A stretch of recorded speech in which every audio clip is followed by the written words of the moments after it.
Kita semua percaya konten sejarah itu penting.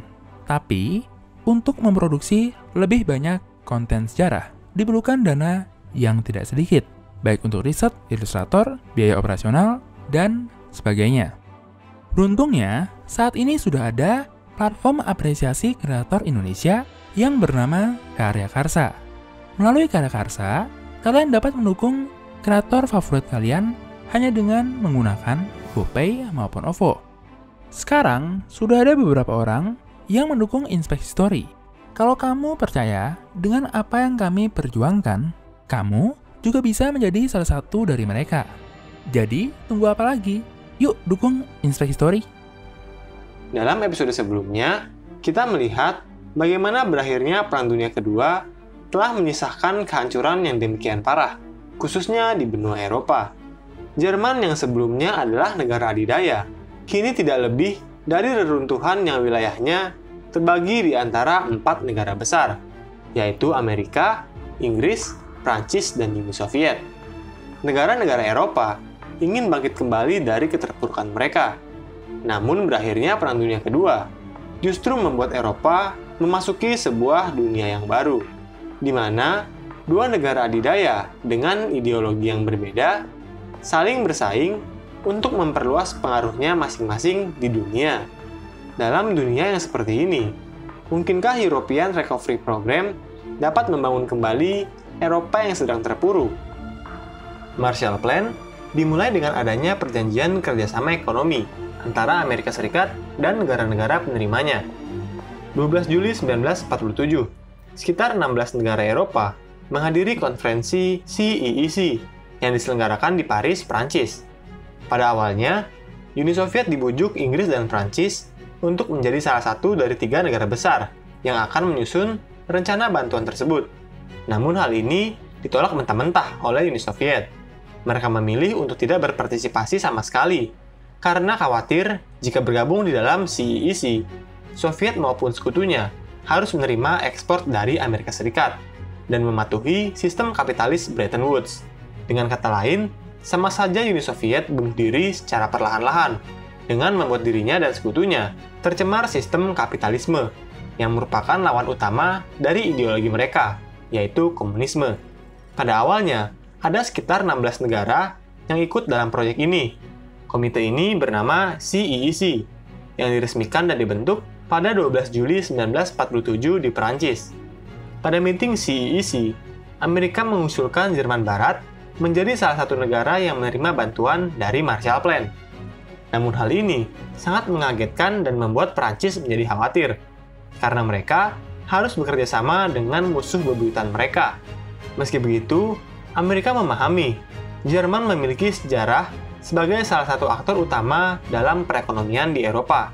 Jika perekonomian Jerman Barat tidak dibangun, maka Eropa akan kehilangan salah satu aktor yang menjaga kestabilan politik dan ekonomi di Eropa.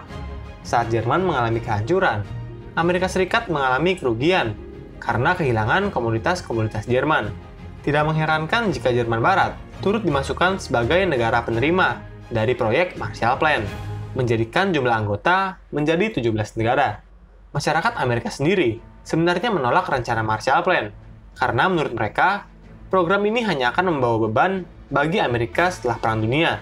Mengapa Amerika Serikat tidak kembali mengisolasi diri seperti sebelumnya dan berfokus membangun negaranya sendiri? Mereka berpikir bahwa dana tersebut sebenarnya bisa digunakan untuk hal-hal penting lainnya, seperti investasi di bidang infrastruktur, edukasi, maupun pertahanan. Menyadari permasalahan tersebut, pemerintah Amerika berusaha mensosialisasikan rencana, tujuan, serta manfaat dari program Marshall Plan, dan meyakinkan publik bahwa program tersebut akan berpengaruh secara positif bagi pertumbuhan perekonomian di Amerika.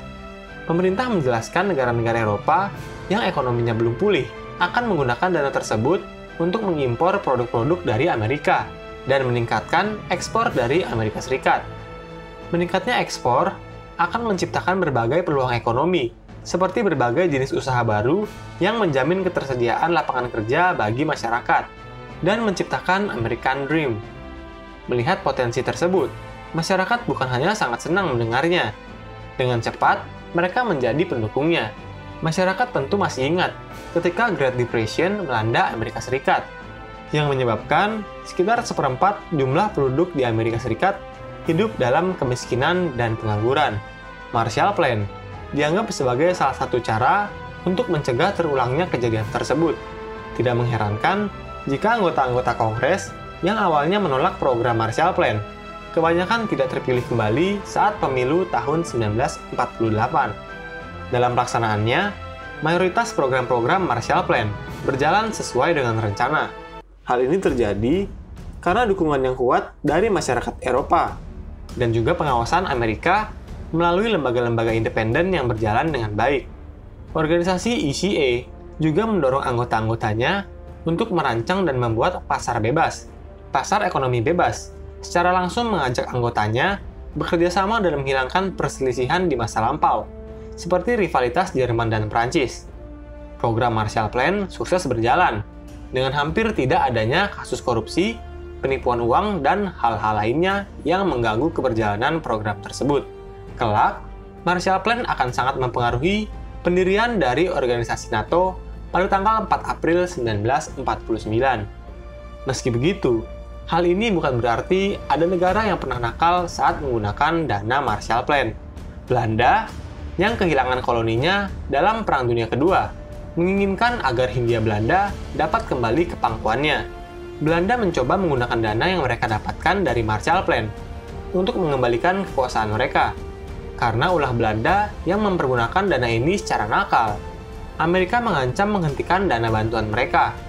Peristiwa suspensi Marshall Plan ke Belanda kelak akan membawa respon internasional yang membuat Belanda semakin kewalahan. Hampir semua negara, seperti Amerika Serikat, Uni Soviet, Norwegia, Australia, India, dan Liga Arab, mengecam aksi agresi militer Belanda yang menginginkan Indonesia kembali ke dalam kekuasaan kolonial mereka. Karena tekanan internasional, Belanda mengakui kemerdekaan Indonesia dan mengembalikan banyak wilayah Indonesia kecuali Papua Barat sesuai dengan hasil konferensi meja bundar pada tahun 1949. Marshall Plan adalah sebuah kebijakan luar negeri Amerika yang sangat sukses. Marshall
Hai, bantu kami dalam memproduksi lebih banyak konten sejarah dengan mengklik tombol subscribe. Dan jangan ragu untuk memberikan saran, komentar, atau pertanyaan. Terima kasih.